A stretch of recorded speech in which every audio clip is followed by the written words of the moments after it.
Bien, hoy vamos a hablar sobre el asma bronquial. El asma bronquial es una enfermedad crónica de las vías aéreas, caracterizada por inflamación bronquial. Los bronquios están inflamados y esos bronquios inflamados tienen tendencia a cerrarse, a que ocurra un broncoespasmo por contracción del músculo liso bronquial.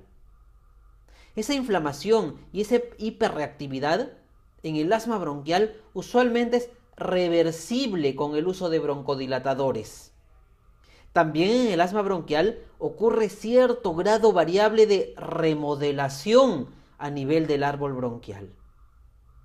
El problema es que los pacientes con asma bronquial, la cual es una enfermedad relativamente frecuente, afecta al 10-15% de personas, los pacientes que tienen esta enfermedad pueden tener crisis caracterizadas por tos, falta de aire, sibilantes, opresión de pecho.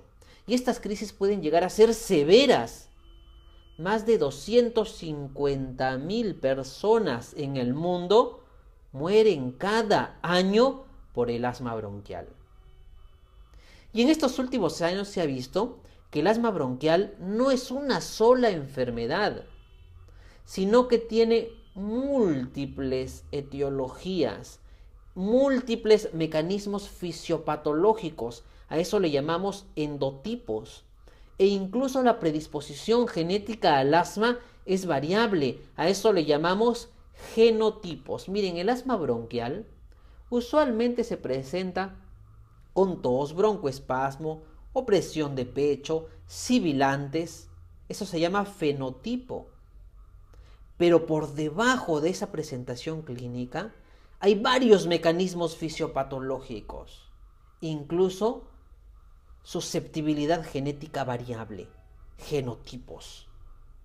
Y esto es importante comprenderlo. ¿Por qué?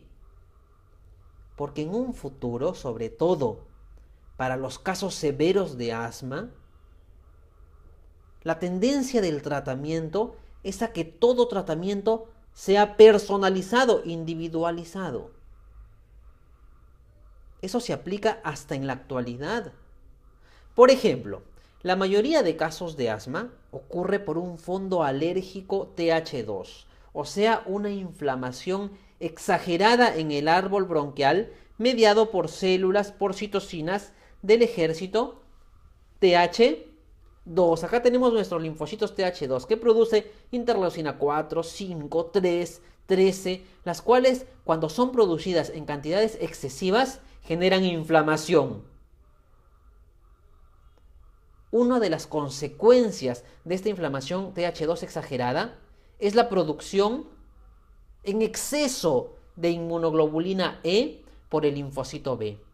70-80% de casos de asma bronquial tiene un fondo alérgico mediado por el ejército TH2.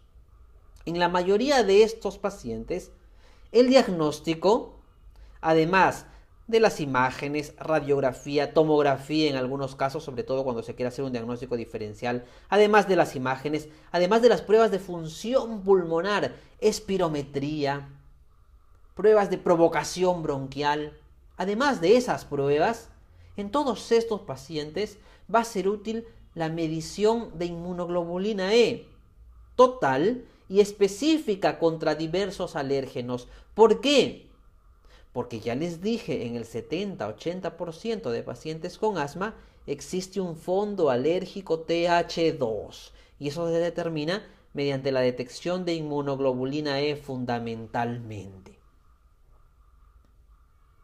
El tratamiento del asma varía según la severidad del proceso, según la edad, pero básicamente son tres componentes de tratamiento. Uno, evitar los desencadenantes de las crisis bronquiales. Cuando es mediado por inmunoglobulina E ante un alérgeno, pues habrá que evitar el alérgeno. Por ejemplo, los ácaros del polvo doméstico, las proteínas del epitelio, de la orina, de la saliva de las mascotas, proteínas de las cucarachas también pueden producir en algunos casos crisis de asma.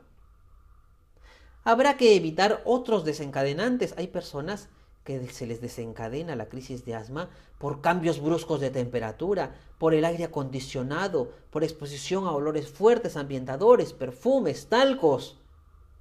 Cuando se descubre eso, según la historia clínica y las pruebas de alergia, la recomendación es evitar esos desencadenantes, alérgenos, irritantes, etc. Agentes ocupacionales en algunos casos.